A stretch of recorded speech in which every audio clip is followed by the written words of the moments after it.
Buenos días, distinguidos amigos de su programa Visión Matinal. Hoy 2 de febrero del año 2023, jueves. Agradeciendo, como siempre, a esta hora de la mañana, 7 de la mañana, la generosidad y la gentileza de cada uno de ustedes de acompañarnos durante este trayecto de 2 horas, de 7 a 9 de la mañana, de manera que podamos compartir las informaciones que ya son el resultado de los acontecimientos acaecidos en Baní, en Peravia, en el país y en el mundo. Gracias de nuevo por estar ahí con nosotros, como cada mañana, de lunes a viernes, aquí en su programa Visión Matinal. Como es sabido, en el día de ayer, mientras se producía este programa, a las 7:11 de la mañana, pues se produjo un fuerte movimiento de la Tierra, terremoto magnitud 5.3, algunos dicen 5.3, otros 5.1, otros 5, otros 5.2 y algunos hasta 5.6. Ahora, lo cierto es que fue un movimiento realmente fuerte y provocó mucho pánico en la población dominicana, porque no solo se sintió con fuerza en la provincia de Peravia, sino que también estremeció el país y algunas islas cercanas y a nuestro hermano pueblo haitiano también. Traemos el tema no porque no se haya hablado bastante del mismo, sino por algunas situaciones que es importante destacar. En la medida en que corren las horas, ¿verdad? Las horas a partir de ese momento que está por cumplir 24 horas, pues salen a colación hechos que son relevantes. Por ejemplo, que el fenómeno que se acaba de producir aquí, en nuestra provincia de Peravia, en el mar, ¿verdad?, que obviamente el nivel de profundidad hizo que afectara y se sintiera de manera significativa. Dicen los geólogos, los expertos, los que saben de eso, que es la misma falla que afectó a Haití en enero del 2010, el 12 de enero del 2010, que fue la misma que afectó a Puerto Rico también en enero 6 del 2020. O sea que esta es una falla que conecta toda esta parte de nuestras islas y tiene impacto. Dicen también los estudiosos del tema que hay que estar siempre prevenido, porque luego de un movimiento fuerte pueden producirse otros, y que ha habido acontecimientos o momentos en que se ha producido uno fuerte y después viene otro también tan fuerte como ese. Obviamente no es para que la gente sienta pánico, sino para que la gente tome las previsiones. Antes de seguir con el tema, quiero saludar a quien va a compartir con nosotros va a compartir con ustedes este set del programa de hoy. Me refiero a Stephanie Martínez. Buenos días, Stephanie. Buenos días, Juan Martínez. ¿Cómo se siente? Yo siempre me siento muy bien. Qué bueno, me alegra muchísimo, sobre todo después de ese acontecimiento de ayer, ¿verdad? Saber que estamos bien. Claro que sí, estamos bueno. muy bien. Y hay que entonces destacar, Stephanie, que realmente produjo mucho pánico, porque en esta zona de Peravia, porque en Puerto Plata, en la zona del Cibao, se produjo también un fenómeno fuerte hace no mucho tiempo que provocó daños a estructuras Entonces, este ha sido bastante fuerte en nuestra zona y la gente hacía mucho que no lo sentía en esa magnitud, y eso también provocó mucho pánico. Pero el pánico es un mal consejero en tiempos como estos, lo que significa que hace falta mucha educación en ese sentido. Yo quiero solo destacar eso, ¿verdad? Que somos parte de esa falla regional que afecta a varias islas del Caribe, que afecta a Haití, y que es un fenómeno que puede producirse. El último fuerte que se produjo en el país fue en el año 1946, que se produjo un tsunami, o sea, en la zona de María Trinidad Sánchez, en Nagua, y se llevó de paro a Matancita y otros lugares. Y el otro elemento que yo quiero destacar, Stephanie, que me parece sumamente interesante, provocó algunos daños, algunas grietas importantes. Y cuando me pongo a comparar, me pongo a ver, las grietas son fundamentalmente en edificaciones públicas, sobre todo en escuelas. Hay varias que están señaladas, por ejemplo en Matanza hay varias, incluidas algunas que tienen poco tiempo de haber sido construidas, y entonces esto nos preocupa. Cuando nosotros hemos recorrido por la ciudad por la mañana, vemos las grandes edificaciones que hay, o las relativamente grandes, porque aquí no hay edificaciones del otro mundo, pero hay edificaciones de 3, 4 niveles, algunas muy viejas. Y se resintieron aún más con el movimiento telúrico, y la verdad es que hay que tomar esto en cuenta, naturalmente, al igual que las demás edificaciones escolares, pero en lo que tiene que ver con el liceo particularmente, que siempre se ha visto como envuelto en una situación de reconstrucción, de reparación, y como que no termina de concluirse con esos trabajos, y al contrario lo que vemos como que sigue en deterioro. Sabemos que hay una gran cantidad de estudiantes que reciben allí el pan de la enseñanza, y es importante que las autoridades educativas vigilen bien esta parte. Antes, no sé si en el día de hoy, porque no hubo un comunicado oficial, si realmente las clases iban a permanecer suspendidas, pero lo más probable es que a partir de hoy las mismas sean reanudadas, y yo creo que en honor a la responsabilidad, las autoridades educativas deben de vigilar esto, porque es la seguridad de nuestros estudiantes la que está en juego. Y como usted señala, Juan, en el sector privado fue muy poco o nulo lo que sucedió. Realmente ayer se filtró una imagen de un establecimiento privado, pero luego se confirmó que esa grieta estaba ahí.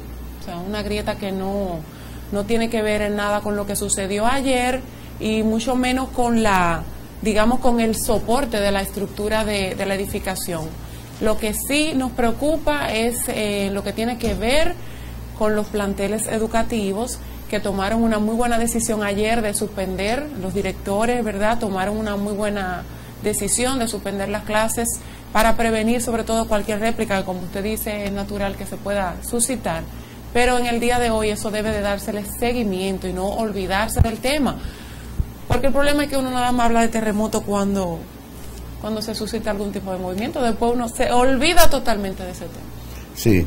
En el caso de este programa, en el caso nuestro, nosotros hemos sido reiterativos en muchas ocasiones, hemos hablado de nuestra preocupación con las edificaciones que se construyen, porque la gente no está preparada para lo que no ha sucedido, pero cuando sucede entonces la gente entra en pánico, como decíamos. Ayer vi también, hay algunas imágenes, algunos videos que se corren, como uno dice, en el pueblo, con mucha mala leche, ¿verdad? Por ejemplo, ayer vi la escuela Liro Paulino, que la presentaron, ciertamente quedó agrietada, muy agrietada, y la presentaba como si fuera una obra de ahora. La escuela sí, Liro porque Paulino, eso sucede con frecuencia. La escuela Liro Paulino, yo la visitaba cuando yo era promotor de la cooperativa, estamos hablando de decenas de años. El Liceo de Baní, yo recuerdo cuando estaba en Reforma, incluso se amplió en la década del 70, si mal no recuerdo, pues yo estudié ahí en el liceo Francisco Gregorio Villini. Es una edificación vieja. A uno le preocupa, primero porque toda cosa sobre la naturaleza tiene una vida útil, es decir, llega un momento en que una edificación no resiste más reparaciones. Eso es lo primero. Lo segundo tiene que ver con la calidad de la construcción, que eso sí es una cosa altamente preocupante, sobre todo en el sector educativo, y nosotros tenemos que decirlo. Señores, miren, si este terremoto hubiese sido magnitud 7.1, 7, pongamos 7, y hubiera sido a las 10 de la mañana, la tragedia que tuviéramos nosotros viviendo en la provincia de Peravia fuera extraordinaria, fuera de dimensiones dramáticas, con los estudiantes en las aulas. Es decir, tiene que haber un acto de responsabilidad. Yo veo que hay un informe aquí del Ministerio de Educación, creo que habla de que aquellas escuelas que no pudieran tener condiciones pueden ser demolidas, pero hay que ver cuándo se construyeron y quiénes la construyeron, porque, señores, la cantidad de dinero que se ha gastado en este país construyendo edificaciones, eso no manda madre. Entonces, no debe ser simplemente, si se evalúa escuelas que pudieran ser demolidas, perfecto, pero ¿qué tiempo tienen? 4 años, 5 años, 6 años. Entonces, también hay niveles de responsabilidad en el plano civil y en el plano penal, porque eso tiene unas consecuencias dramáticas. Yo recuerdo, creo que fue en El Salvador, que cuando se produjo el fuerte terremoto, señores, escuelas que se derrumbaron y que los niños estaban dando clases. Y quiero destacar también lo siguiente, para que veamos la importancia de la responsabilidad en la construcción. Cuando los cubanos construyeron el Politécnico Máximo Gómez, uno le preguntaba las características de la construcción y ellos decían cuáles eran las características, y entre ellas establecían que la construcción había sido construida para soportar un terremoto hasta de 8 grados. Porque hay unos criterios de construcción, incluso hay edificios, grandes edificaciones que se construyen hoy, que no se hacen con los criterios de antes, sino que pueden oscilar en virtud del movimiento que se produzca, y sobre todo en los países desarrollados. Es un tema, la gente tiene que estar pendiente. Hay un video ahí que yo quiero que lo pasemos, que estuvo circulando ayer, que me parece muy instructivo, que la gente debiera tomar algunas cuestiones de estas que hay en el video, si no todas, porque anoche lo primero que yo hice cuando yo me acosté, ver dónde estaba el gavetero. Sí, ciertamente, dónde está el gavetero, para colocarme entre el gavetero y la cama, por si tengo, y además el criterio de que debes colocarte con la cabeza hacia la puerta, algunos criterios que son importantes. Vamos a ver este video, Bieli, que creo que lo tenemos listo, ¿verdad? Está preparado. Que aún no. Sí. Lo que pasa, don Juan, es que mire, una cosa es lo que uno se proyecta realmente y otra cosa es lo que dice el momento, porque fíjese que todo el mundo, por eso no es un asunto de que yo, usted, no, todo el mundo atina a salir para afuera, o sea, de los centros de salud, de las casas, donde quiera que uno se encuentre, uno lo que, como que el instinto. Sí, pero es una decisión correcta. Es decir, es correcto salir porque si tienes tiempo, ¿verdad? O sea, porque este terremoto, dicen lo que han escrito sobre él, duró 2 minutos, porque las oscilaciones se van extendiendo, es decir, 2 minutos no de intensidad en un mismo punto, sino en materia de su impacto, de su desarrollo, digámoslo de esa manera, ¿verdad? Eso es bastante fuerte, pero una de las opciones, obviamente, es salir de las edificaciones, procurando las vías más adecuadas, porque imagínate que tú te quedes ahí y se produzca otro movimiento, pero por ejemplo, digamos, si no tienes tiempo, una construcción de un nivel, tú puedes optar por quedarte protegido con un gavetero. Exactamente, eso es lo que dice, me parece, el video que usted va a... Sí, por ejemplo, habla de eso. Que eso es lo que dice, que, o sea, llama a no entrar en pánico. Exacto, y no salir despavorido como es lo que generalmente uno bueno, hacer. Ya entiendo tu idea, es decir, no salir despavorido, porque en el camino, si no tomas previsiones, te puede caer un blow encima. Es decir, es complicado, el momento es complicado, pero hay previsiones mínimas. Si es en la madrugada y tú estás durmiendo y tienes un gavetero a la mano, ya tú sabes que tiene una vía de escape que te puede, digamos, colocar en ese sitio. pero yo sé que hay que vivir el momento. Y sobre pero vi todo, mucha gente tranquilo, incluso en los medios de comunicación que estaban en sus canales, y a pesar del movimiento, unos salieron corriendo, obviamente, claro, pero otros se quedaron en su programa, y luego, bueno, las cosas se fueron haciendo con alguna normalidad. hay quienes hasta empezaron a orar. ¿Usted vio eso? Sí, yo vi que no hay una cosa más terrible que verse entre la boca del lobo. Pero vi gente que siguió normal, que no oró y que siguió su actividad normal. Así mismo es. Es decir, hay diversidad de reacciones frente a esto. Sí, ¿Tenemos claro. el video, Bieli? Vamos a ver, ¿estamos listos? Si no entramos con otro tema y lo pasamos ahorita, ¿eh? Esto es una escuela, ese no es el video, Bieli. El video es uno que te envié al WhatsApp del canal. Pero mientras lo consigues, tú me avisas que no hay ningún problema. Podemos continuar. Stephanie, en el día de mañana, Edesur ha enviado Una comunicación, ¿no? pues sí, de que mañana, viernes, de 8 de la mañana a 8 de la noche, van a estar colocando un nuevo transformador, parece que de mucha potencia, y en consecuencia mañana no habrá luz durante esas 12 horas. Creo que es importante decirlo. Aviso a clientes de Baní, la provincia de Peravia, Stephanie. Ahí estás tú, eres de la provincia de Peravia.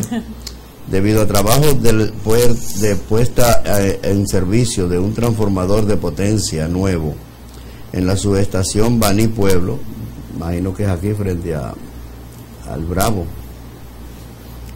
Baní Pueblo, y por la gran complejidad de ese operativo, informamos que será interrumpido el servicio eléctrico. Fecha, viernes 3 de febrero del 2023, o sea, mañana. Horario, 8 de la mañana a 8 de la noche. Los sectores que van a ser afectados son el centro del municipio de Baní, que va a ser parcial, Villa Majega, Pueblo Nuevo, Santa Cruz de Baní, Brisas del Canal, Las Marías, Costa Sur. Aquí dice Costa Sur, azul, no hay, es Costa Sur, ¿verdad? Costa Sur, Boca Canasta, Urbanización BHD, Santa Rosa, Urbanización Valera Guzmán, Urbanización Palo Alto, Corbanal, Paya, Los Laureles, Escondido, Los Meloncitos y el INVI. O sea que prácticamente la ciudad completa y parte de la zona periférica de la ciudad. Así que la gente está informado para que mañana, ¿verdad?, no se alegue que no se tenía información. La razón es, según dice Edesur, que van a instalar un transformador de mucha potencia nuevo, porque realmente el servicio eléctrico se ha estabilizado en la provincia de Peravia. Después durante diciembre, enero, creo que se ha ido, que yo recuerde, por lo menos el sector donde yo vivo, una sola vez. Y a veces se va y viene rápido, parece que por algún problema técnico. Sí, eso es importante que Edesur informe a la población, ya la gente por lo menos sabe lo que va a suceder y se puede tomar previsiones. Son 12 horas de apagones, nada fácil, que bueno, sobre todo la parte comercial es la que más se ve afectada, ¿verdad?, con estas largas interrupciones, pero entendiendo lo que informa Edesur, pues digamos que se justifica. ¿Qué usted dice, Juan? Sí, claro. Si es para continuar mejorando, ¿verdad? Lo que yo siempre he escuchado algunos miembros de la parte empresarial quejarse de por qué no se hace esto como en etapas. No tiene que ser una jornada tan amplia sin energía eléctrica. Sí, lo que pasa es que hay un tipo de reparación, de trabajo que se realiza, que requiere continuidad. Es decir, si está poniendo un transformador, no puede ponerlo por parte, tiene que simplemente poner el transformador completo para poder operar satisfactoriamente. Es decir, hay en situaciones que yo creo que sí, que las áreas de corte de energía debieran ser más limitadas en función de la labor que se realiza. Pero en este caso es un transformador que está en un banco, ¿verdad?, en un banco energético, digámoslo así, que tiene impacto sobre toda la provincia, y ese tipo de transformador, que aunque no dice la potencia, me imagino que es altamente significativo, y que me imagino además, solo me imagino con el de sur, ¿verdad? Va a mejorar sustancialmente, o va a continuar mejorando sustancialmente el servicio de la energía eléctrica. Queremos que así sea. No sé si nuestro señor director tiene el videito listo. ¿El video está listo, Bieli? Todavía Bieli está trabajando en eso. Me avisa.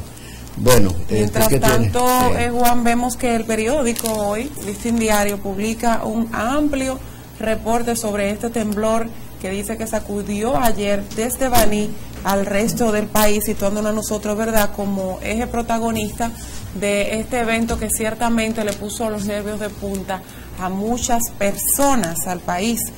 Prácticamente se recibieron llamadas de diferentes puntos del mundo que inmediatamente recibieron la noticia, pues empezaron a hacer contacto con sus familiares radicados en este país y de manera especial en esta provincia Peravia. Yo creo que parte de ese temor fundamentalmente se siente por precisamente la falta de educación que existe en torno a estos fenómenos naturales imprevisibles. Yo creo que si nosotros como nación manejaríamos un poquito más de información, un poquito más de conocimiento, pues quizás no se desataría tanto pánico entre la población. En este reporte que es pues calzado con la firma de nuestro maestro José Dicen y el periodista Víctor Puentes, dice que a lo largo de los años República Dominicana ha sido una región con poca actividad sísmica grave, por lo que resulta alarmante cuando se registra un movimiento telúrico de magnitud considerable, como por ejemplo el de ayer, que sobrepasó los 5.6. Entonces, realmente se destaca de las grietas de algunos centros, como ya habíamos hablado, el Liceo Francisco Gregorio Villini, grietas viejas que se extendieron con este movimiento, se vieron un poquito más afectadas. Según el geólogo Osiris de León, este temblor de tierra fue provocado por la falla regional que el 12 de enero de 2010 devastó Puerto Príncipe, Haití, como había señalado Juan al principio del programa. Recordamos ese demoledor terremoto de más de 7 grados de magnitud en la escala de Richter, que dejó en ese país cifras catastróficas de muertos, heridos y estructuras completamente destruidas. Yo creo que como nación nosotros tenemos mucho que agradecerle a Dios, porque a pesar de que estamos situados en una área geográficamente propensa a tener de este tipo de registro, incluso con frecuencia, pues como se destaca en esta información, son muy pocos los movimientos telúricos de gravedad que nosotros hemos tenido. Y bueno, eso tenemos que agradecérselo a Dios, porque definitivamente que estamos en una zona que en cualquier momento se puede registrar este fenómeno, un fenómeno que no se puede advertir, contrario a los huracanes, a los ciclones, que, ¿verdad?, que se pueden vaticinar. Esto no, a nosotros nada más nos queda estar prevenidos en el sentido de la educación, pero que no sea cada vez que tenemos un pequeño movimiento, sino que las autoridades realmente se preocupen por llevar a la nación educación, y que desde las escuelas, como siempre señalamos, las escuelas sobre todo, que son estructuras de vulnerabilidad, que nuestros estudiantes sepan cómo reaccionar ante un fenómeno de esta naturaleza, que el gobierno establezca planes efectivos de prevención, y que la gente esté concienciada, porque la verdad es que, bueno, cuando hay un movimiento empiezan a circular los videos, que eso no tiene madre. Por donde quiera un video, una imagen, pero desde que eso pasa, pues todo eso se olvida, y ahí es que está el problema. ¿Están trabajando todavía, señor Sí, Juan? hay que decir que hay zonas que permanentemente se producen movimientos telúricos. Por ejemplo, después del que se produjo aquí ayer, ya hay plataformas, ¿verdad?, aplicaciones que van registrándolo, se han producido 25 más, no en el país, sino en el mundo. Entonces, en Alaska, por ejemplo, los últimos 3 que se registran, 2.8, 2.6 y 2.5, son en Alaska, y todos han sido el 2 de febrero, o sea, en el día de hoy, para que tengamos una idea de que ese es un fenómeno propio de la naturaleza, propio del movimiento de la Tierra, y que está vinculado a ese movimiento natural de la Tierra, que una placa empuja a otra y produce grietas, y que luego que se produce un movimiento como este, la Tierra empieza a reacomodarse de nuevo y se pueden producir. Entonces, por eso es que viene la réplica, en lo que la Tierra nuevamente se va ajustando. Vamos a ver el video, que lo tenemos ahí. Adelante. Es que es un terremoto y sus consecuencias, pero aquí te decimos qué hacer cuando sientas que tiembla. Estas recomendaciones pueden salvarte la vida. Lo primero es no correr, no gritar, no empujar, ni ser presa del pánico. Siempre conserva la calma.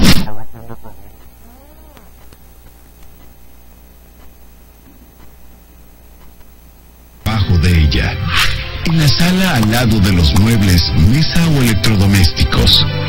En la cocina, junto a la barra, estufa o al lado del refrigerador con la puerta abierta.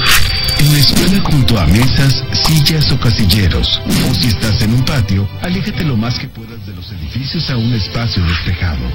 En la calle, aléjate de las construcciones y cables de luz. Busca lugares despejados. Una recomendación es acostarte junto a vehículos estacionados. Si estás en un edificio, no corras, ni uses los elevadores. Cúbrete la cabeza cuando camines y ten mucha precaución. Pueden caerte cristales o techos.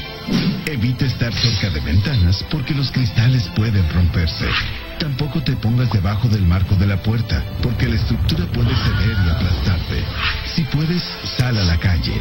Aléjate a un lugar seguro. Si no, siéntate en posición fetal con los brazos en la cabeza, al lado de muebles u objetos que puedan detener la caída del techo y permitan dejar un espacio de seguridad para que no sufras aplastamiento.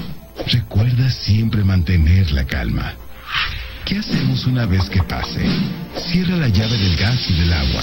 Desconecta los aparatos eléctricos y no enciendas las luces porque pueden provocar chispas que originen una explosión o incendio. Si sales a la calle, protégete la cabeza, alejándote de las construcciones. Si estás en la escuela, haz caso a los maestros del plan de autoprotección. Si nos quedamos atrapados, ¿qué podemos hacer para que nos rescaten? Lo primero, controla el pánico y conserva la calma. No pidas ayuda gritando, solo tragarás polvo y te darás sed. Mejor golpea las paredes, tuberías, suelo o pilares. Si estás en grupo, intenta tranquilizar a los demás. En esta situación es muy importante el trabajo en equipo. Hay que turnarnos para dar golpes o si hace frío, juntarse para mantener una buena temperatura. Ahora ya sabes cómo reaccionar. Bien, ahí está el video y ojalá pueda ser de utilidad para nuestros amigos televidentes. Bien, y vámonos a la pausa y regresamos en breve con su programa Visión Matinal.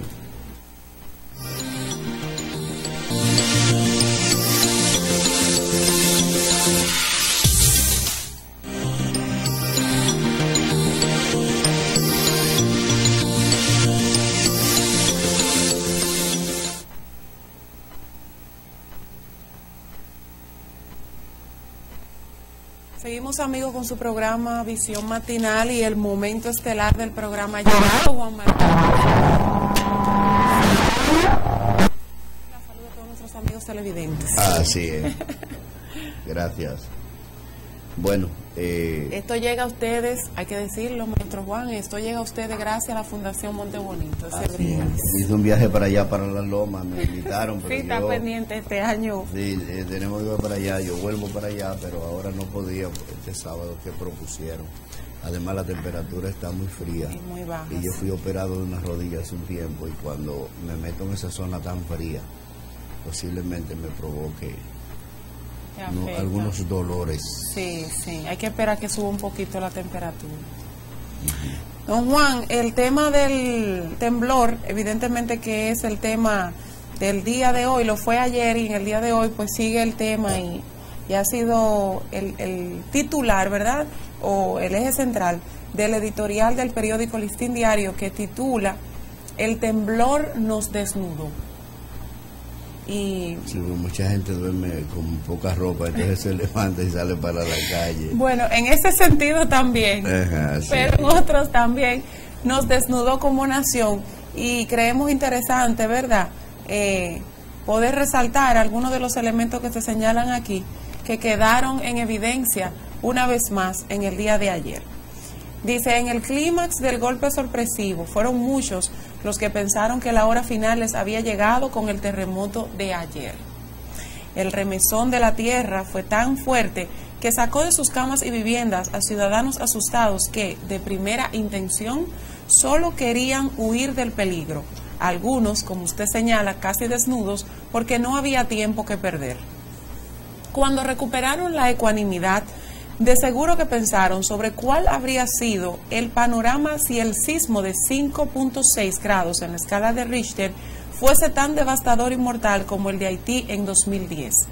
La realidad que quedó al desnudo es que nuestro país no está preparado para afrontar emergencias de este tipo, pues ni siquiera con el paso de las horas se ha conocido una evaluación de sus impactos. Si hipotéticamente un temblor derriba edificios, agrieta calles, mata y hiere a miles, ¿con cuáles equipos de rescate, de sofocación de incendios o de atenciones sanitarias de emergencia, de sangre o medicamentos disponemos? ¿Cuáles planes de evacuación se han diseñado para asistir a las personas de las ciudades y pueblos frente a estos imponderables? Otra pregunta: ¿qué refugios existen con características de tales para responder ante los episodios del escenario peor o de los huracanes, inundaciones o cualquier otra calamidad? Hay ejemplos de sobra en los que países desarrollados crean fondos para catástrofes, aparte de estructuras de refugio bien seguras, amplias, abastecidas en base a un sistema de protección ciudadana. Nada de eso tenemos aquí, y es hora de que nos pongamos en eso seriamente. Y tan comparones que somos. Ay, Dios mío, y tantos préstamos que hacemos. Sí, y para todo hay dinero, pero para prevención. Sí, y tanto dinero que con lo que se han llevado en los bolsillos da para construir refugios y sobran en este país. Yo creo que sí. ¿Cómo que cree que sí, Stephanie? Yo creo. Cuando usted dice que cree, ¿qué significa? Cientos de miles de millones de pesos en unos bolsillos, da para eso y más. Pero eso no es una prioridad de del modelo económico. Es decir, porque mira qué es lo que pasa. Generalmente la lógica del capital es invertir donde hay ganancia, donde hay rentabilidad. Un refugio, dirán ellos, se va a construir un refugio para que algún día se produzca un terremoto que al fin y al cabo a ellos no les van a afectar porque sus viviendas están sólidamente construidas. Es decir, que así es la lógica de este modelo que tenemos. Y mientras lo sigamos reproduciendo vamos a tener que seguir viviendo esa realidad. Bueno, en la República Dominicana hay algunos acontecimientos que siguen llamando la atención. Ahora hay, bueno, yo digo mantequilla parte 2. Es el caso de Jairo Joel González y el negocio por el que lo acusan de estafa. El Ministerio Público está haciendo una investigación. Hay más de 50 personas que ya han hecho denuncias formales ante el Ministerio Público. Ya se ha iniciado un proceso de investigación porque aquí se habla de millones de dólares.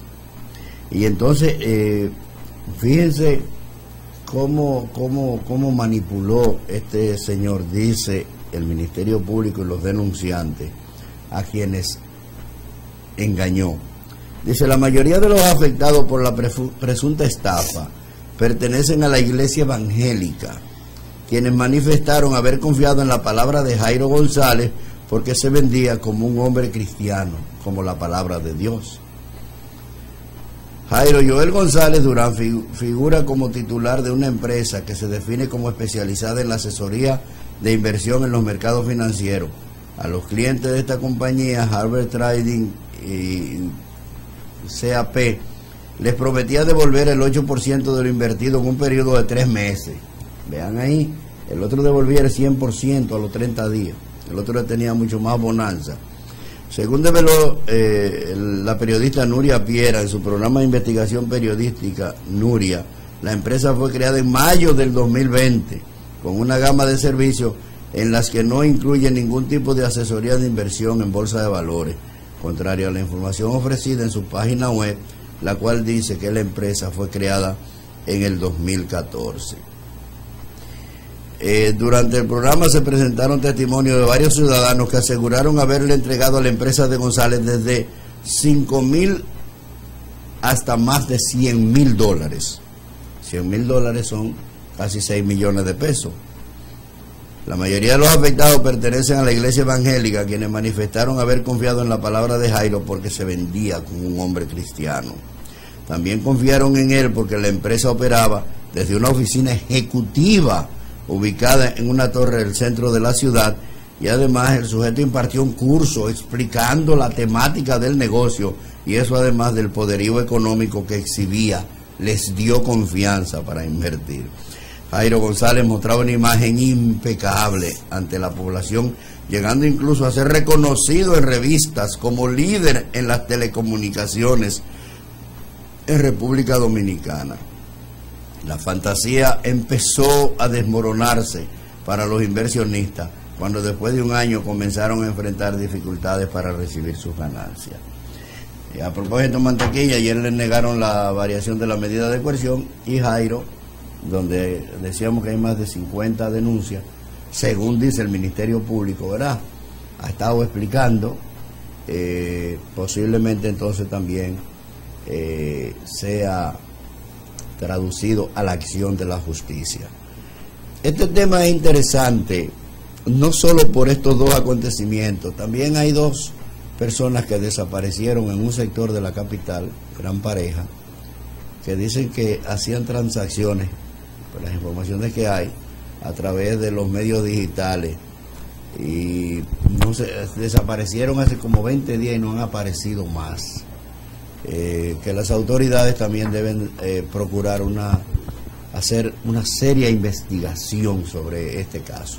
Pero sobre todo yo quiero resaltar este hecho, porque en Baní hay muchos jóvenes que están invirtiendo en determinados negocios. Yo no sé si son negocios que garantizan la inversión o no son negocios que garantizan la inversión. Pero yo he hablado con jóvenes, ¿verdad?, que hablan de que hay gente que está invirtiendo, ¿verdad?, en ese tipo no en este tipo de negocio, está invirtiendo en negocios a través de las redes que le está generando beneficios, y empiezan a exhibir bonanzas de los beneficios que van recibiendo. Cuando son los beneficios tan fáciles hay que preocuparse, y creo que los padres deben estar atentos a lo que hacen muchos hijos, que muchos son adolescentes. No quiere decir que no sean mayores de edad. Sabemos que la adolescencia termina a los 22, 23, 24 años, ¿verdad? Pero por lo menos estar atentos para orientarlos, porque pudiéramos encontrarnos en algunos de estos episodios que se están viviendo en ese campo, con que aparecieran gente de Baní que han estado invirtiendo en negocios que no son seguros. Claro, hay de cosas que uno nunca se va a dar cuenta, porque hay gente que después que le hacen eso le da vergüenza y no dice. Solo dice cuando hay bonanza, pero cuando hay desbonanza, si se pudiera utilizar esa palabra, difícilmente lo diga. Entonces, yo no sé cómo es posible que este negocio se promueva sin que la superintendencia de banco actúe, que esa es la otra cuestión, porque eso estaba en las plataformas, no está registrado.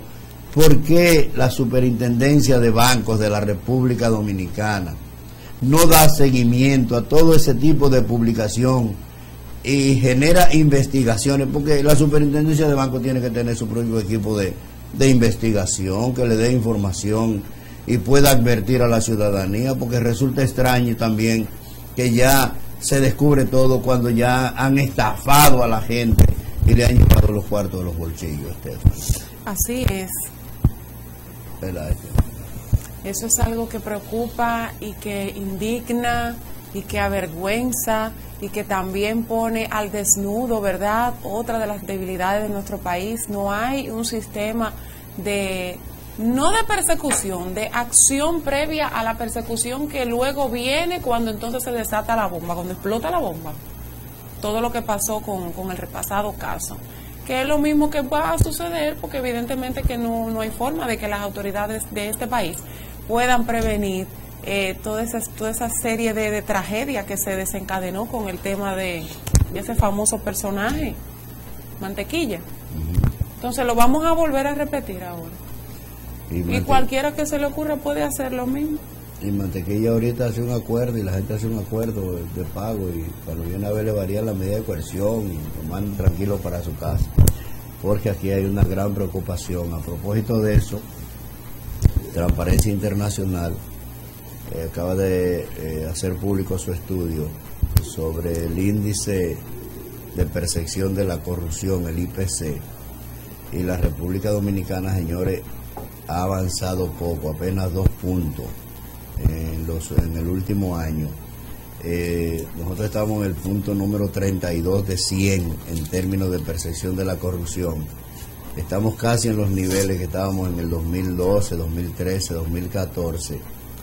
Y yo creo que también hay que ver el fondo de esta cuestión, porque eso está muy relacionado con el debido proceso en los tribunales de la República, que ya yo hablé de ese tema aquí.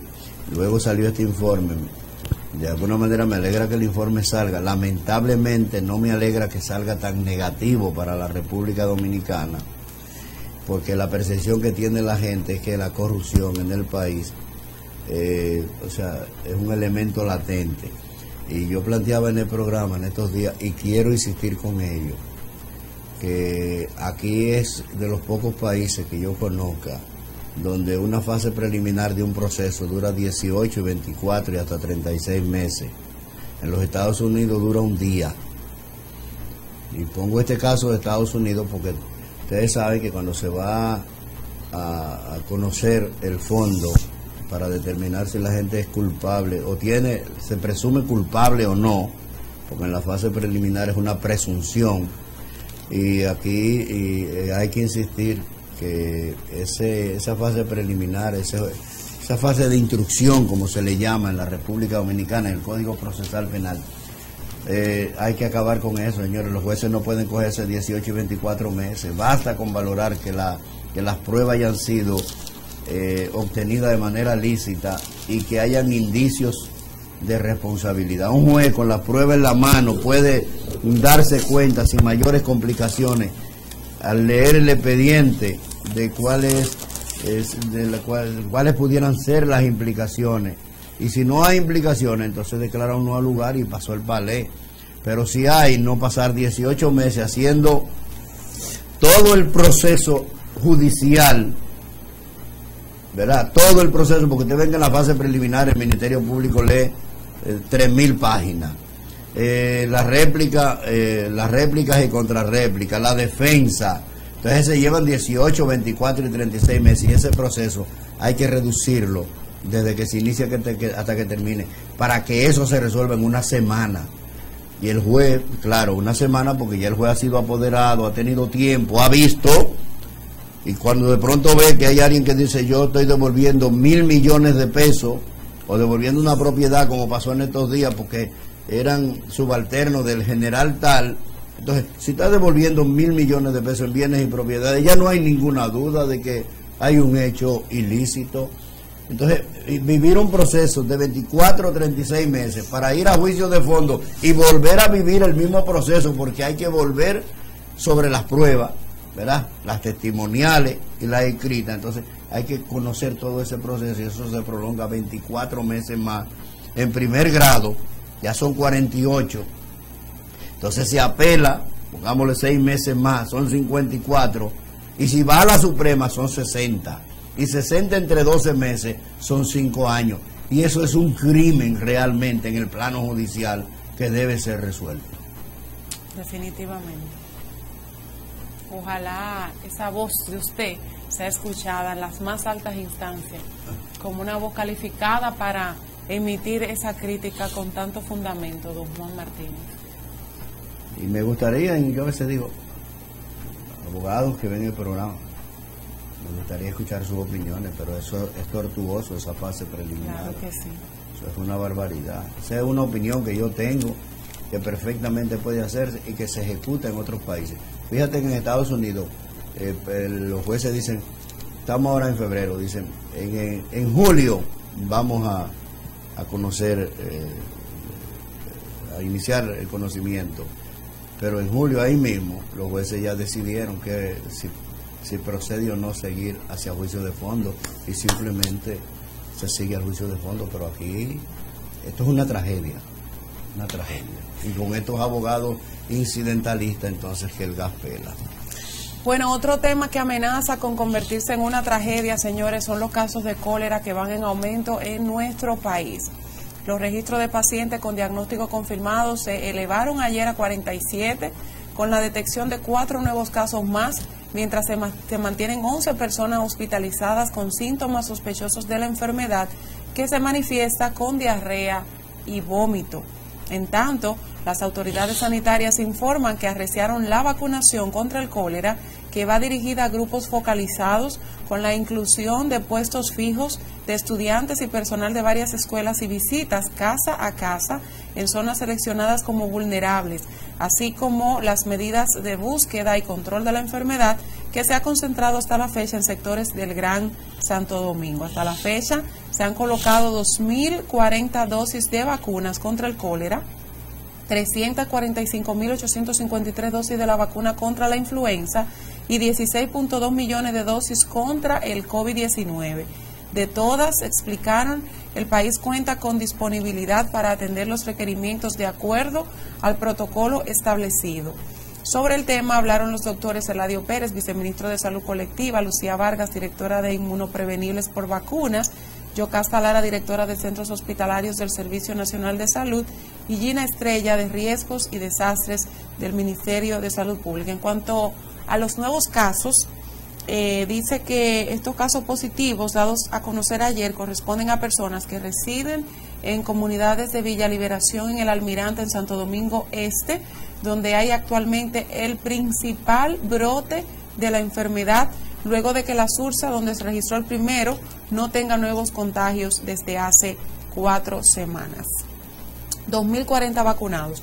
Me parece que el proceso va un poco lento con el tema de la vacunación, Juan. Sí, pues el caso de cólera en Haití va casi por 600 mal contados. Cuando dicen 600, yo lo multiplico por 10, 6.000.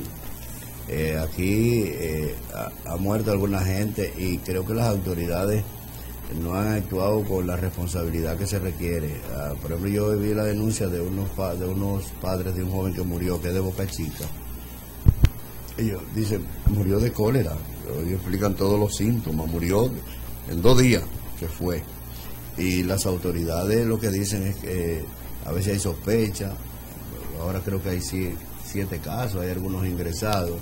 Pero en un país donde la calidad del agua potable, la calidad de los servicios es tan precaria, en barrios que viven hacinados, ¿verdad?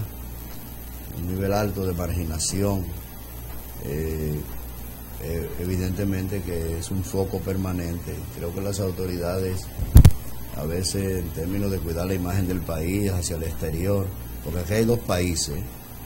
Aquí está el país que vive en la Sursa o en los sectores marginados de Santo Domingo Este, y aquí está el país que se exhibe en Fitur, ¿verdad? Que se exhibe las grandes galas que se hacen en el país, que se exhiben en el Palacio, aportando $800,000 al equipo de béisbol para que nos represente.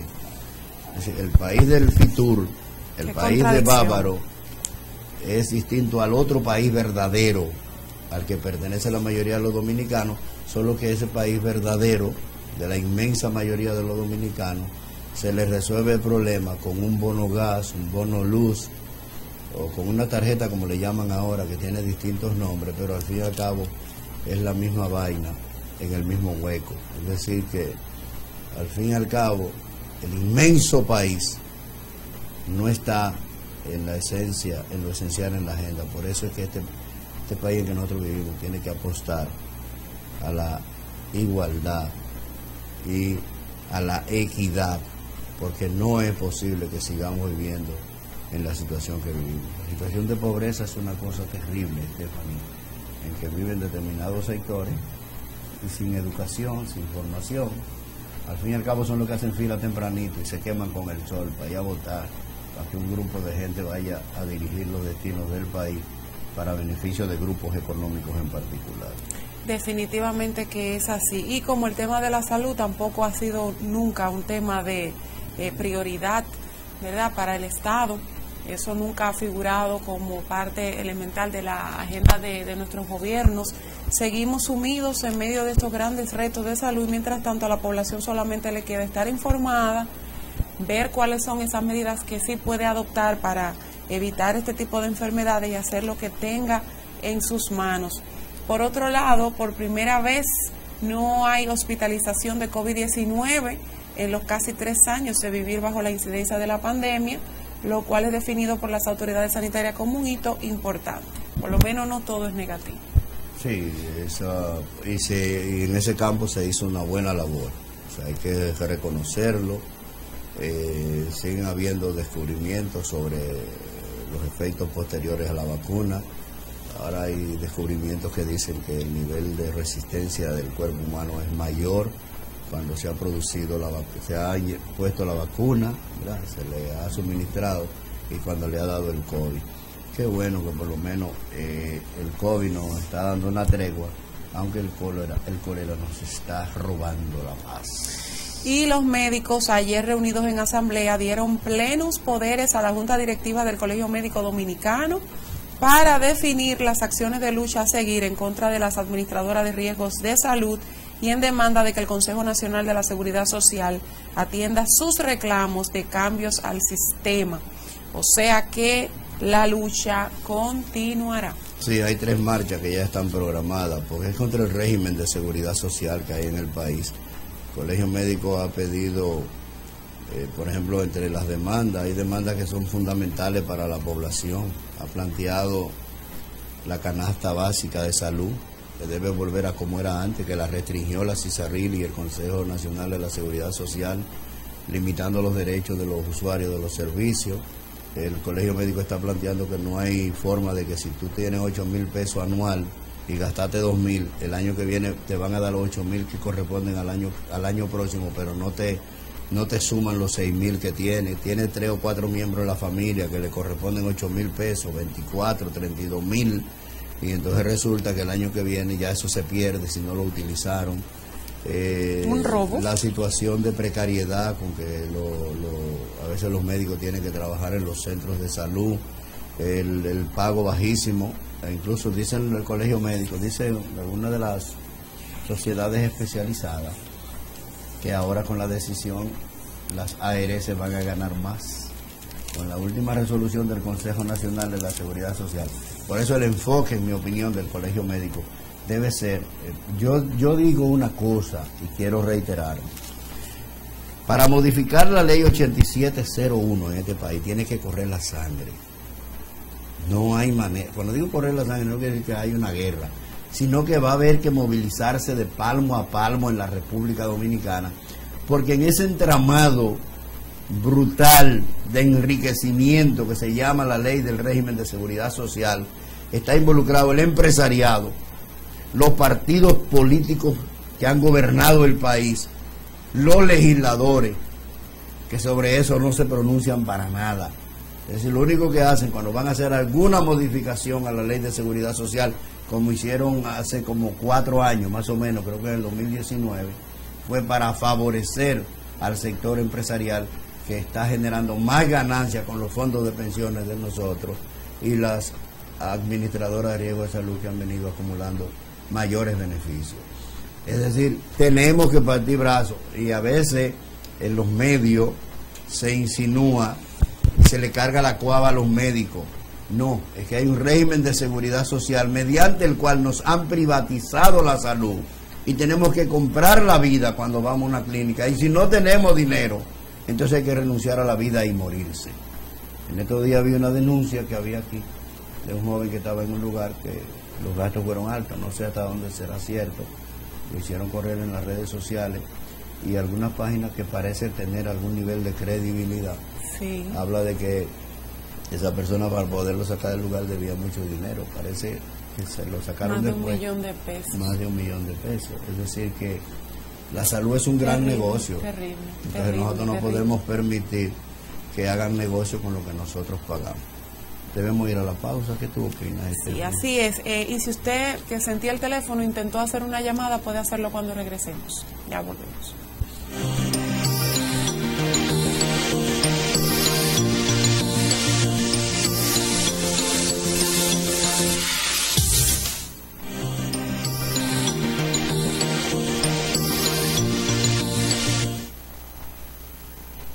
Seguimos con su programa Visión Matinal. Juan Martínez, con el permiso de usted, queremos presentar a los amigos televidentes de una actividad que tiene organizada el voluntariado de damas de la Fundación IRMIE. La Fundación IRMIE, ustedes saben que es para pacientes renales, y el voluntariado de damas también es un equipo de mujeres de diferentes sectores de la sociedad. Hay médicos, abogadas, hay periodistas, hay empresarias que se han unido a esta causa para trabajar a favor de un segmento de la salud que son los pacientes renales.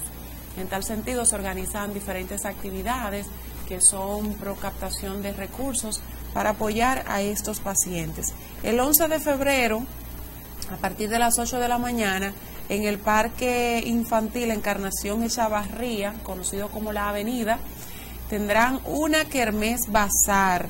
Una kermés bazar donde naturalmente habrá venta de alimentos, comida y de diferentes tipos de artículos a precios muy asequibles que usted puede darse cita, aprovechar los precios, pero al mismo tiempo siendo solidario con la causa.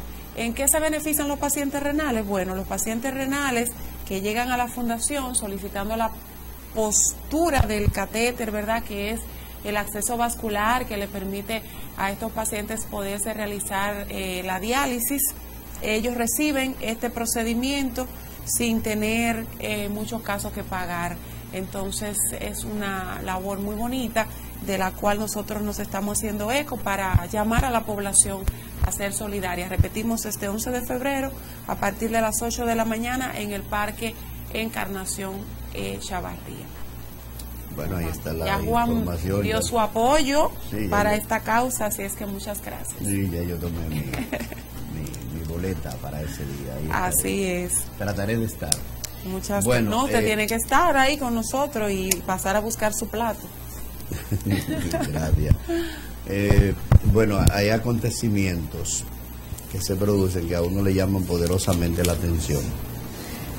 Todos sabemos que hay una guerra entre Rusia y Estados Unidos y que tiene como carne de cañón a una nación llamada Ucrania. Eso ha provocado una gran crisis, una profunda crisis económica, viene profundizando esa crisis económica en Europa. Y además del efecto que ha tenido sobre otras naciones, por ejemplo sobre nosotros, ha tenido efecto sobre todos los países del mundo. Pero llama la atención, señores, la profunda crisis económica que se vive en Inglaterra. En el día de ayer se produjo una gran movilización contra el alto costo de la vida, una cosa insospechada hace unos años en países como Inglaterra, de que estuvieran marchando centenares de miles de personas, y eso debe llamar la atención de cómo está el mundo. Y en Francia, antes de ayer, cientos de miles de trabajadores marchando porque quieren aumentar la edad de la jubilación hasta los 64 años, es decir, la edad de la jubilación es 60, quieren aumentarle 4 años. Miren qué es lo que está haciendo el capital, o sea, aumentando la fecha de la jubilación, es decir, para que tú tengas que trabajar más tiempo, 4 años más, dedicárselo al gran capital. Entonces le quieren arrebatar esa conquista a los trabajadores y a las trabajadoras. Entonces, son elementos que están en el tapete, que es importante que la gente lo vea. Hablaba con una persona que es dominicana, pero nacionalizada alemana, y me decía que hay una situación en Alemania sumamente también difícil desde el punto de vista económico, y todo eso parece que está conectado con algunas opiniones de economistas que dicen que el año 2023 podría ser un año sumamente difícil desde el punto de vista económico, y pudiéramos vivir acontecimientos que ya vivimos a principios de este siglo, y que también la Gran Depresión que se vivió en la década del 20, es decir, que tal vez no a ese nivel, pero puede haber una situación económica sumamente difícil, y eso tiene repercusión sobre naciones como la República Dominicana. Francia, señores, movilizándose. Claro, ya Francia lo ha venido haciendo en otros tiempos, pero en Inglaterra hace 10 años que no se veía una acción de ese tipo por parte de los trabajadores, y en este caso contra el alto costo de la vida en un país altamente desarrollado y que fue cuna de la revolución industrial del siglo XVIII. Stephanie, en el día de ayer, no sé si tiene algún elemento ahí, pero hay otro video que tenemos ahí de la actividad que se desarrolló en el Ayuntamiento Municipal con la presencia del excelentísimo señor embajador de Japón en la República Dominicana.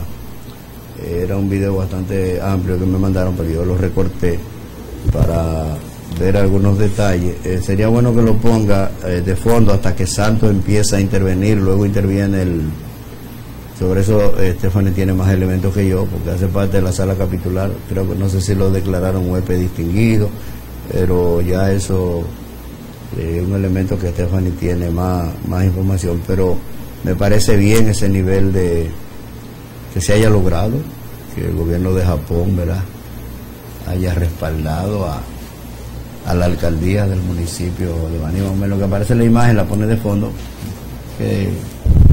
¿Cuál es tu opinión, Stephanie Martínez? No, claro, naturalmente, Juan, como usted señala, toda vez que se producen esos intercambios entre países, ¿verdad?, es importante, siempre que la intención es aportar a nuestro municipio, y en eso pues el alcalde municipal ha mostrado gran interés en estrechar lazos de amistad con países que pudieran de alguna manera pues aportar a nuestra municipalidad, que es al final lo que se busca, lo que queremos. Yo entiendo que los gobiernos municipales no se pueden quedar, no se puede circunscribir dentro de su mismo territorio, sino que tiene que afianzar relaciones, ¿verdad?, diplomáticas, internacionales, y tratar de ver lo más que se pueda aportar en materia de experiencia, en materia de municipalidad. Porque los gobiernos municipales juegan un gran, incluso yo creo, Juan, que los gobiernos municipales, los ayuntamientos, conforme la experiencia que pude adquirir en un interesante congreso que se estuvo desarrollando el año pasado en la ciudad de Puerto Rico, que los gobiernos municipales son muy subestimados, déjenme decirle. Sí, claro. Muy subestimados, pese a todo lo que se ha podido lograr en materia de descentralización. Aún así, todavía no se ha asumido realmente el valor de lo que son los ayuntamientos para las ciudades, o sea, como gobierno, ¿verdad?, como gobiernos locales. Sí, hay demasiada dependencia a veces del Poder Ejecutivo para algunas acciones. También tiene mucho que ver con lo que ha sido el mal comportamiento de muchos alcaldes y directores en muchos lugares del país, que se han visto involucrados en actos de corrupción, que se han visto involucrados en acciones de narcotráfico, han desacreditado la municipalidad de su jurisdicción, y creo que también a veces las mismas autoridades municipales. Un momentito, Bieli, no se oye, vamos. Bueno, manténgase en la... Tenemos una situación con el... Bieli, eso es un problema que tenemos que ver si lo resolvemos. Yo le pido disculpas a la persona que está llamando. Si quiere puede llamarme a mi WhatsApp, lo pasamos por aquí, ¿verdad? 809-994-0624. Con mucho gusto pasamos la llamada. Lamentable que no se pueda pasar esta llamada del amigo o la amiga televidente que nos ha llamado. Le pido disculpas formales. Están marcando de nuevo, ojalá que tengamos suerte y podamos resolver ese asunto. En lo que se conecta la llamada, Juan, con relación al tema de la municipalidad, fíjese que nosotros como municipio tenemos todavía grandes retos que enfrentar, y uno de esos grandes temas es, por ejemplo, en materia del ordenamiento territorial y lo que tiene que ver particularmente con el tránsito terrestre. Hemos visto, por ejemplo, la intención del Ejecutivo Municipal, y en ese sentido recientemente que estuvo reunido con el director del Intran, tratando, ¿verdad?, de buscar alternativas, y yo creo que en ese sentido también sería prudente que el alcalde pudiera irse un poquito más allá, hablando ya de lo que tiene que ver con las relaciones internacionales, y ver y hacer consultas en materia de lo que han hecho otros países para viabilizar el tránsito, ¿verdad?, alternativas, medidas, porque hay países que han establecido estrategias muy puntuales con respecto a este tema, y se ha logrado mucho con lo que es la sistematización, ¿verdad?, el sistema de incluso hasta el uso de cámaras para lograr alternativas viables. Bueno, ahí vemos al embajador bailando merengue de aduro. Sí, aquí le enseñamos a bailar merengue. Eso es muy contagioso. Definitivamente. Vamos a esperar que entre el alcalde, que interviene, y después interviene el embajador para que le pongamos sonido. Pero ese fue el acto celebrado en el día de ayer. No solo la entrega de estos camiones por parte del gobierno de Japón, sino también el techado, ¿verdad?, que de allá de donde estaba el viejo matadero del municipio de Baní. Ahí está la señora gobernadora también participando de estas actividades. Ahí vimos a la vicealcaldesa, los regidores. No te vi, Stephanie. No, nosotros no estuvimos por razones ajenas a nuestra voluntad, pero valoramos mucho la actividad. Vamos a ponerle sonido. Adelante, bien. Encabezada por el embajador de este gran país. Ciertamente, una vez que en coordinar los servicios públicos municipales se acercó a mi despacho y me planteó, en medio de una crisis que teníamos producto de la situación de nuestros camiones, la posibilidad de iniciar con la Embajada de Japón vehículos, que si esto se consiguió fue gracias al esfuerzo extraordinario que hizo ella, siempre coordinando con la Embajada y con los funcionarios. Esas dos unidades que entran en funcionamiento a partir de hoy mismo, cuando el embajador haga la entrega oficial, tengan la seguridad que le vamos a dar buen uso y que va a ayudarnos a resolver problemas puntuales. Pero no solamente nos donaron los dos camiones, sino que también aportaron la suma de $1 millón para totalizar 75.000 y algo de dólares entre los camiones y el $1 millón para la construcción de un parqueo techado para cubrir nuestros camiones. De manera que nos sentimos agradecidos de que ustedes están aquí. A nosotros hoy es un día de mucha motivación, de fiesta, de alegría y enhorabuena. Tengan la seguridad que nos va a dar buen uso para que sigan realizando cosas importantes a nuestro municipio. Me alegro mucho hoy poder visitar otra vez esta hermosa ciudad. Tiene una diversidad increíble de todo tipo de clima, que posibilita, digamos, la promoción de turismo también, ¿verdad? Y que como gobierno de Japón queremos mantener esa buena relación de intercambio y cooperación, y que vaya extendiéndose en otras áreas también culturales o turismo, etcétera, ¿verdad? Educación y todo servicio social, etcétera. Y hoy el tema central es la donación de los camiones compactadores. El tema de tratamiento de residuos es muy importante, no solamente en este país, sino también en Japón, pero podemos compartir nuestras experiencias y también hacer este tipo de donación, pues pequeña donación, pero ojalá que sirva para modernizar y fortalecer el servicio de recolección de basura. Y es de sublime felicidad para nosotros.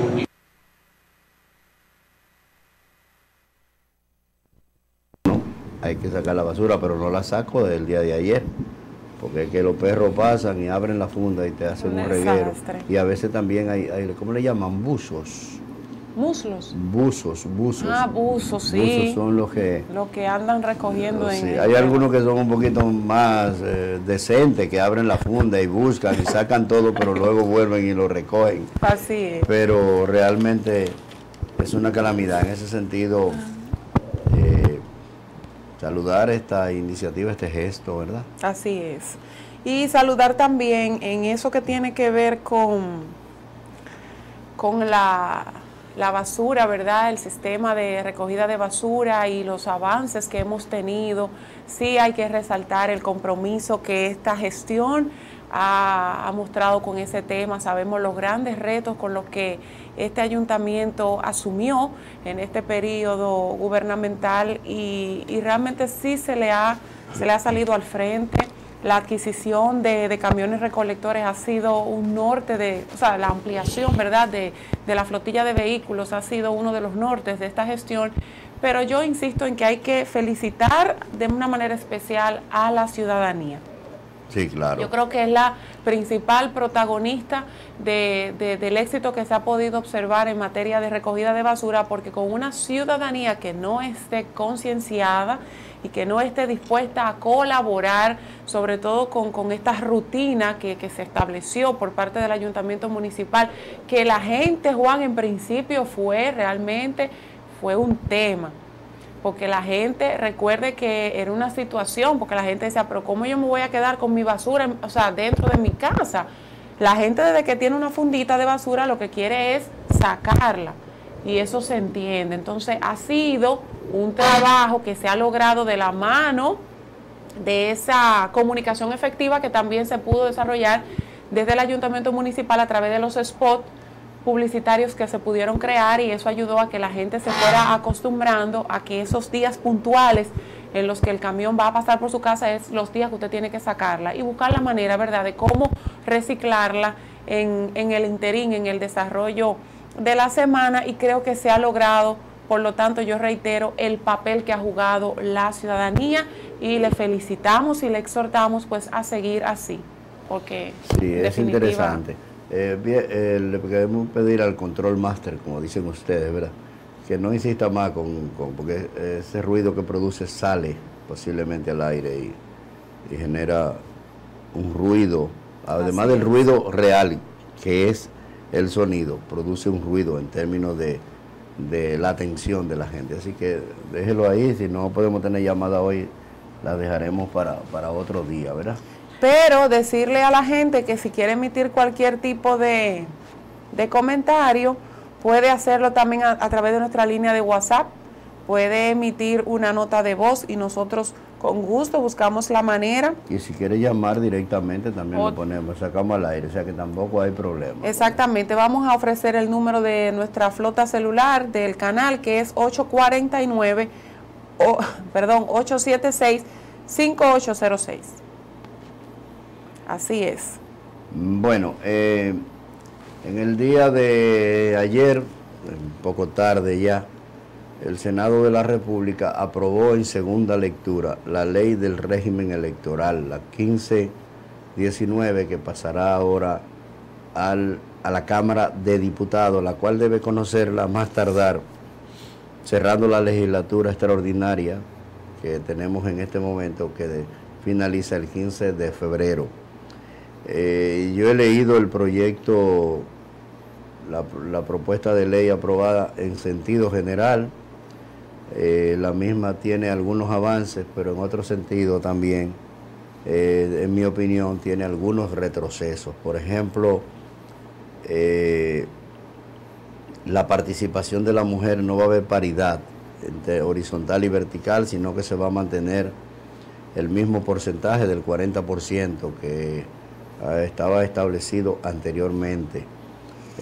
Las mujeres son más del 50% del padrón electoral y parece que los legisladores no están dispuestos a ceder para que haya más mujeres representándonos en los órganos de dirección del Estado, tanto los ayuntamientos, en distritos y municipios, como en el Congreso de la República. Y eso es una cosa lamentable. Sobre el tope de campaña, que la Junta había planteado la necesidad de reducirlo, parece que no se va a reducir y se va a mantener igual por lo que se ve en la propuesta aprobada por el Senado de la República. El otro elemento es que se elimina el voto preferencial. Es decir, ya yo no puedo ir a la boleta municipal y decir, yo quiero votar por este regidor. Entonces ahí vendrá el pleito de nuevo para quién colocan en el número 1 o el número 2. Es decir, que el que ponga en el número 1 ya no tiene que hacer trabajo. Aquí hay 13 regidores, maní. Y el que ponga en el número 13 dice, no, pero a mí me tienen de relajo, yo no tengo ninguna posibilidad. Entonces se quiere volver de nuevo a la lista cerrada y bloqueada. Y parece que eso va a prosperar porque a los grandes partidos no les interesa el ejercicio de la democracia. Lo democrático realmente en términos de voto preferencial fuera que tú pudieras votar por un número mayor de regidores para un municipio. Por ejemplo, en Baní hay 13, te permitían votar solo por uno, y ahora no, ahora es por el partido. Ya no hay voto, lo que se está planteando es que no haya voto preferencial, y entonces lo ideal sería que yo pueda, si aquí en Baní hay 13, yo pueda votar por 5 o 6 de distintos partidos y escoger lo mejor para el ayuntamiento. Obviamente que tiene de buena la ley que recoge la sentencia del Tribunal Constitucional de que las elecciones se van a hacer en boletas separadas. Es decir, tú podrás votar por el alcalde de un partido, pero también podrás votar en la boleta de regidores de otro partido. Pero no hay voto preferencial, es decir, aquel que yo te decía, cuando tú tengas la boleta en la mano, ve y marca mi cara. Ya eso no, según lo que se está aprobando, no tiene ningún significado, simplemente votará por la boleta y el que esté en el número 1 de un partido grande donde hay 13 regidores, los 4 o 5 primeros no tienen ni que hacer trabajo, se puede quedar en la casa a esperar el resultado de la Junta Central Electoral y que le entreguen su certificado. Ese es otro elemento que lamentablemente se pierde en esta ley. El otro elemento está referido al transfugismo. Los grandes partidos no quieren meterle mano. Me llama la atención, hay una gran confrontación básicamente entre el PLD y la Fuerza del Pueblo. La Fuerza del Pueblo, de alguna manera, apoyada por el PRM y viceversa, ¿verdad? Porque Leonel Fernández le está comiendo los caramelos al PLD. Es decir, es mucha la gente que está sacándole y que le tiene ahí como haciéndole trabajo a veces para luego fracturar más a ese partido, porque no hay consecuencia con el transfugismo. Y yo digo, al fin y al cabo, tú actúas convenientemente en una coyuntura, sin importar si entre 8 o 10 años te va a afectar de nuevo. Es decir, lo que estamos viendo hoy de transfugismo, hoy lo defiende la Fuerza del Pueblo y lo defiende el PRM. Ayer lo condenaba el PRM. Es decir, porque es por conveniencia. Ahora, PRM está en el gobierno, no le importa el transfugismo. ¿Por qué? Porque tiene el presupuesto nacional con el cual puede hacer que venga gente.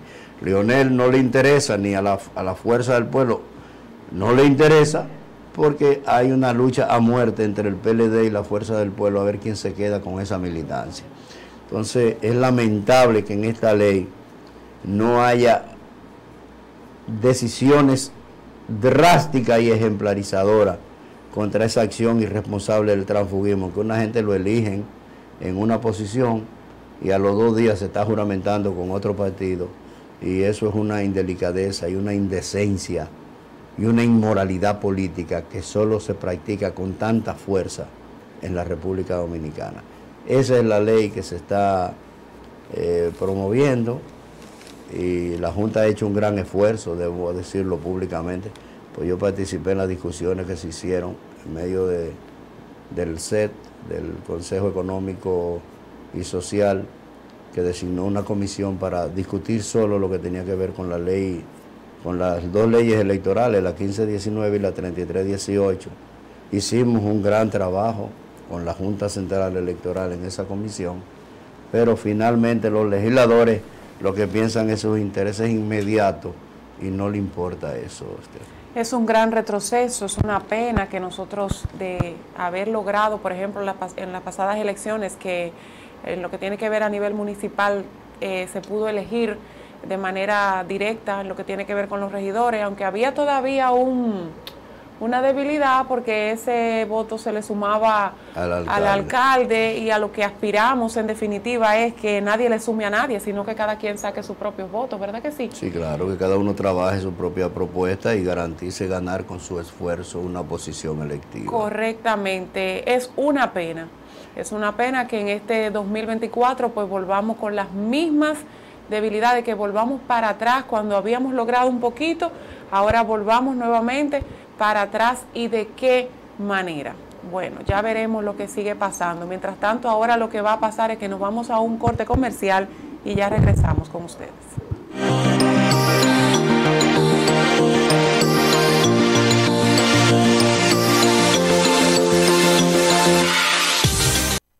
Seguimos con su programa Visión Matinal, don Juan Martínez. 2 de febrero del año 2023. 2-2-20 del 2023. 2-2-2023. Usted sabe que hay mucha gente que se quejaron que supuestamente enero duró mucho.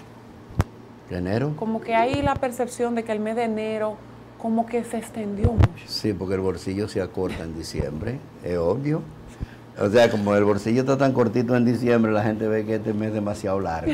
Quiere salir rápido. Sí, claro, pero ya ahora empieza a nivelarse. Y entonces fíjese cómo entró febrero. Sí. Hay muchos memes por ahí ya de que yo loca que salí de enero y entonces entró febrero. ¿De qué manera? ¿De qué manera? Qué bienvenida. Dios mío. Bueno, saludar la presencia en nuestros estudios del maestro Wilson Peña. Afectuoso saludo, parte del staff de Visión Matinal. Mi afecto, Wilson. Está por aquí, ¿verdad?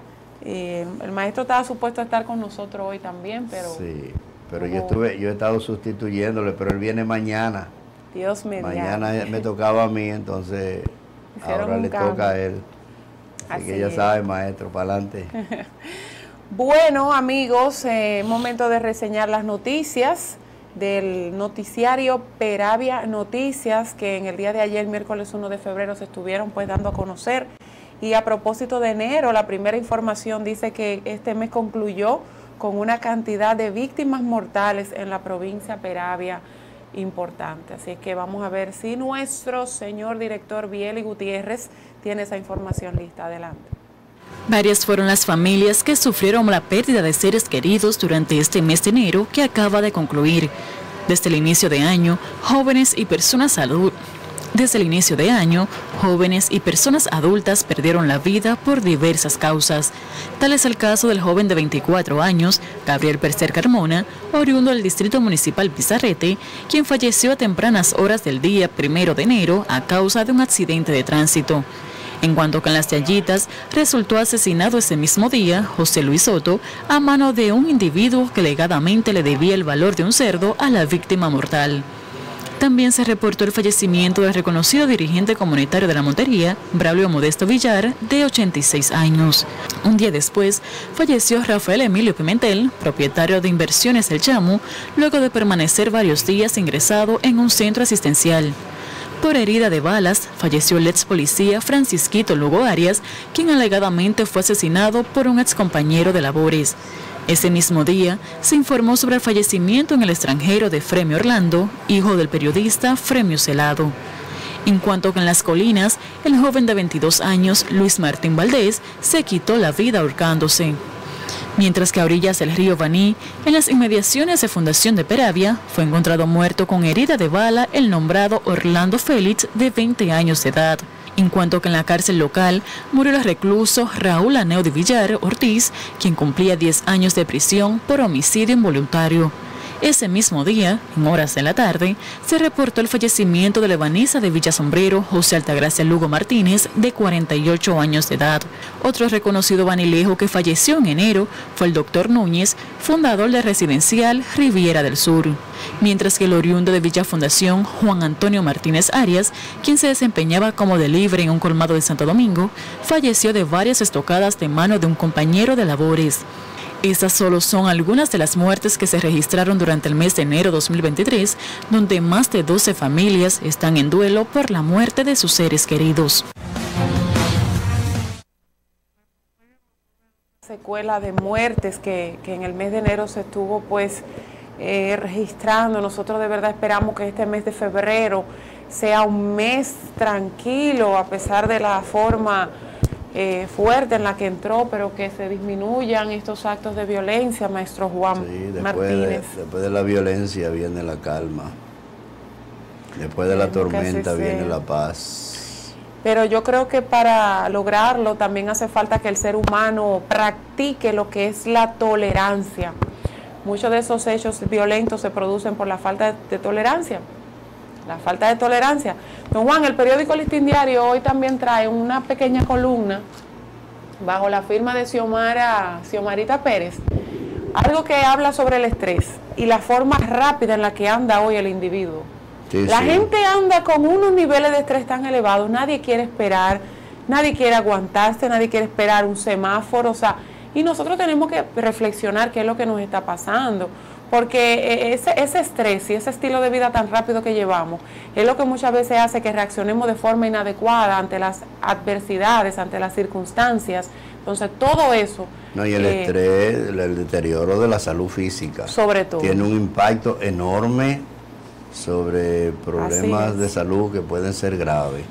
Pero... Así es. Entonces, vamos a cogerlo con calma, señor, y vamos a tratar de que este mes sea un poquito con más paz y tranquilidad.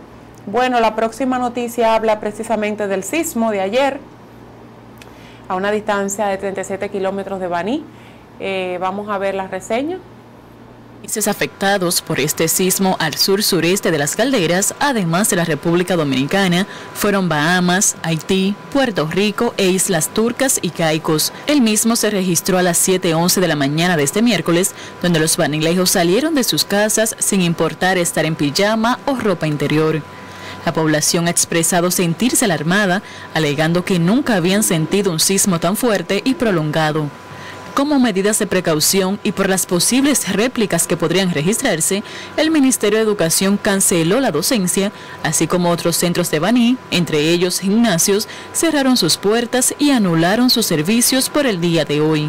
Otros sismos se han registrado recientemente en el territorio nacional. El pasado 29 de enero, un sismo de magnitud 4.4 en la escala de Richter sacudió la República Dominicana sin que se reporten víctimas ni daños materiales, aunque se sintió en distintos territorios del país. En cuanto que el 26 del mismo mes, se registró otro con magnitud 3.4 a 49 kilómetros de Punta Cana. Un sismo o terremoto es un movimiento brusco de la Tierra causado por la liberación repentina de energía dentro de la misma Tierra. La mayoría de los sismos son consecuencia de procesos geológicos naturales como el movimiento y colisión entre placas tectónicas, las masas de corteza terrestre que flotan en la magma del interior del planeta y que se mueven muy lentamente generando fricciones entre sí. Está la explicación para que tengamos un poquito más de conocimiento, ¿verdad? Sí, mire cómo se rozan las placas, entonces a veces se produce una rotura y eso es lo que produce entonces el terremoto, y cuando hay una rotura entonces vuelven y se unen, pero cuando se están uniendo puede producirse otra rotura próxima o distante.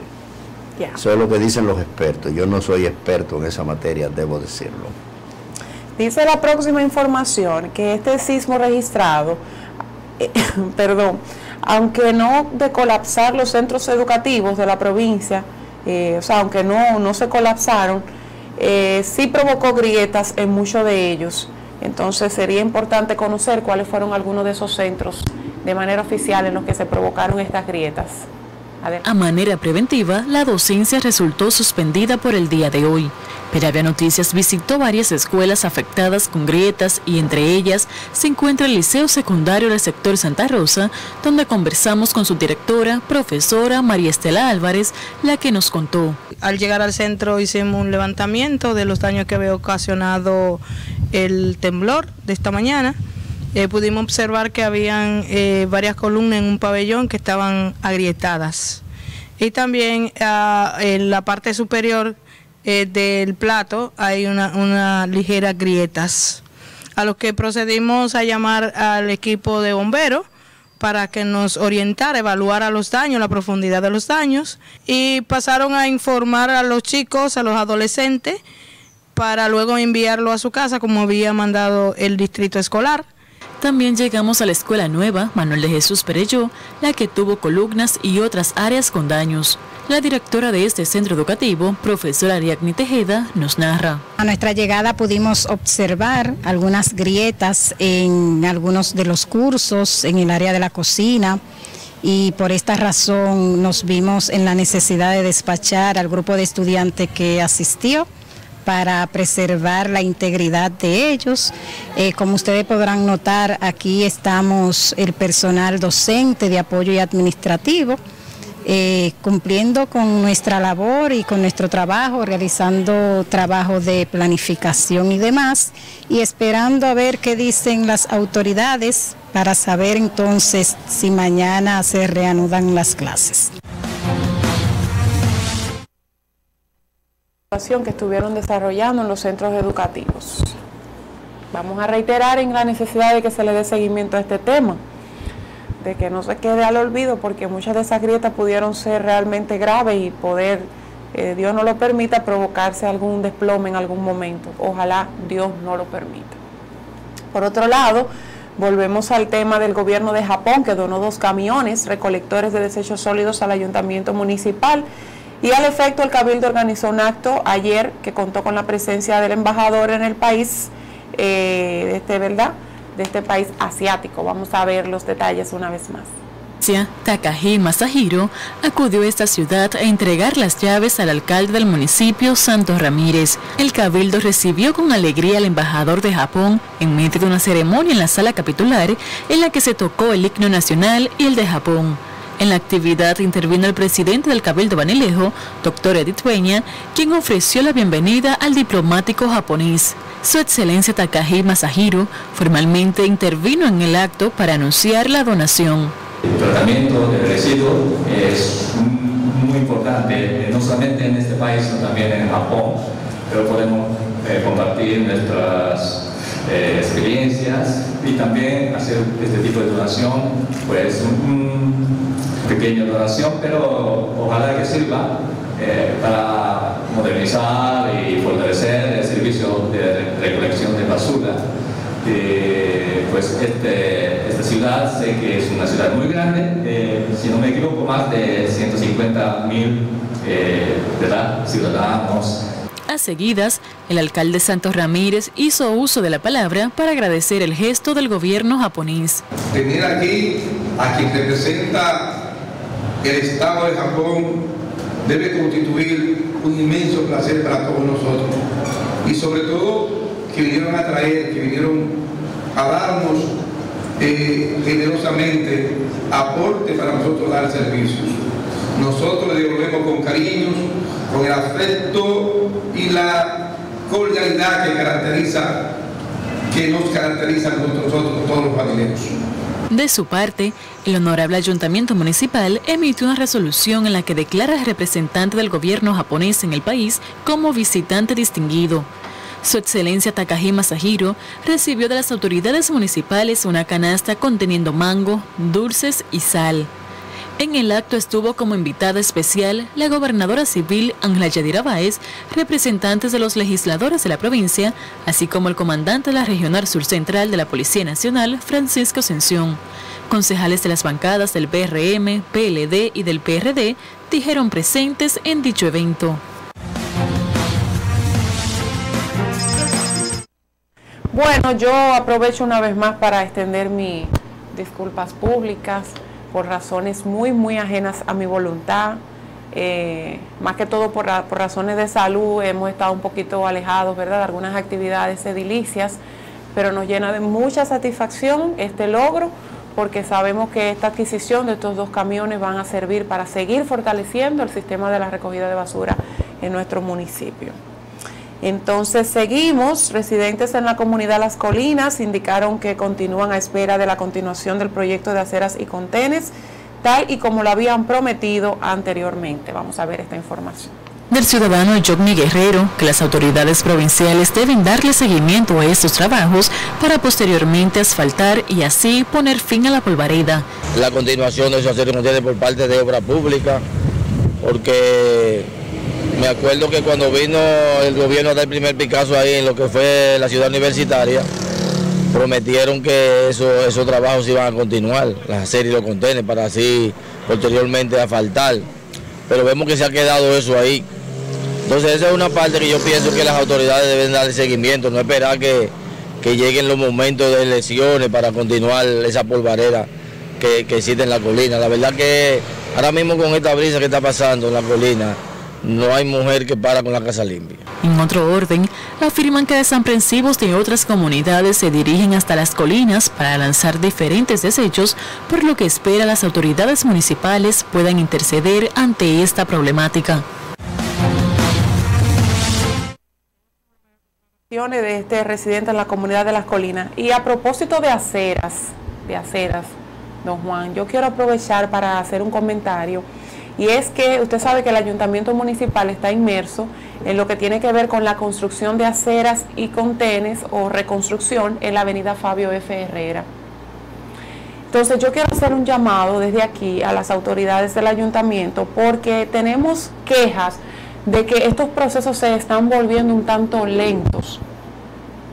Entonces usted sabe que esa zona es tenida por muchos caminantes para hacer sus actividades físicas en la zona, sobre todo en horas de la tarde, y entonces se encuentran con la situación de que en varios tramos hay aceras que están en mal estado, ¿verdad?, que han sido demolidas para volverlas a hacer, y entonces se tienen que lanzar muchas veces a la calle y se encuentran con la situación de que también por ahí muchos desaprensivos se dan a la tarea de dirigirse en 4-wheels, levantándolos de la goma de atrás, y lo que hace que sus vidas se coloquen en peligro.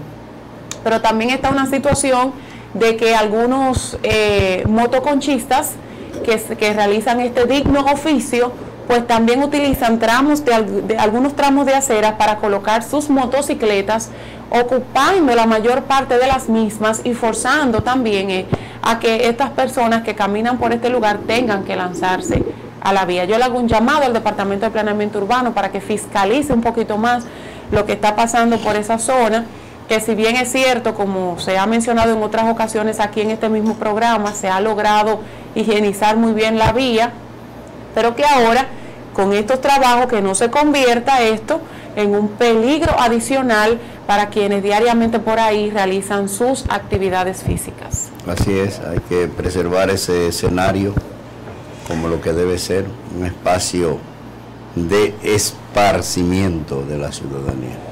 Y justamente hablando también de la avenida Fabio Ferrera, una mujer se dirigió ayer a las instalaciones de este medio para dar a conocer la desaparición de su mascota, que fue próximo a la avenida Fabio Ferrera, donde informó que ofrece una cantidad de 10,000 pesos a la persona que pueda encontrarlo.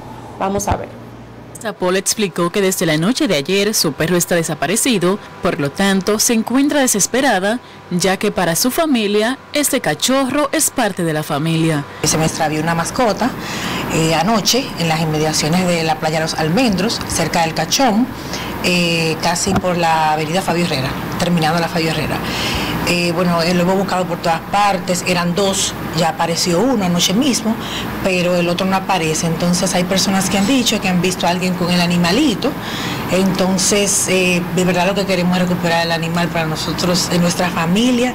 Nuestros animalitos son como si fueran familia. Yo sé que personas que nos están viendo pueden entender ese sentimiento. En ese mismo orden, los familiares están ofreciendo 10,000 pesos a la persona que encuentra el cuadrúpedo nombrado Leo. Para cualquier información, solicitan comunicarse al número telefónico 809-869-4636. Su animalito. Hay gente que aprecia mucho los animales. Sí, claro. Y eso se respeta y se entiende. Nos dicen que nos quedan 2 minutitos, así es que vamos a recordarles a ustedes, amigos, que estas noticias ustedes las pueden volver a ver a través de peraviavision.tv en la web, en Facebook en Peravia Visión y en nuestro canal de YouTube también, Peravia Visión, allí de manera audiovisual. Así es, bueno, lo que nos resta entonces es agradecer, ¿verdad? Claro que a sí. los amigos televidentes que se han fueron muy rápido compartido estas 2 horas con nosotros. Así es, el tiempo, el implacable, como dice un cantautor, poeta o poeta cantautor. Agradecer a los amigos televidentes que nos han acompañado en la mañana de este jueves 2 de febrero del año 2023 y les invitamos para que mañana se encuentre con nosotros en otro programa similar, como un programa como este, Visión Matinal. De este lado estuvo con ustedes Juan Martínez y Stephanie Martínez. Que el Señor les guarde, será hasta la próxima. Bendiciones.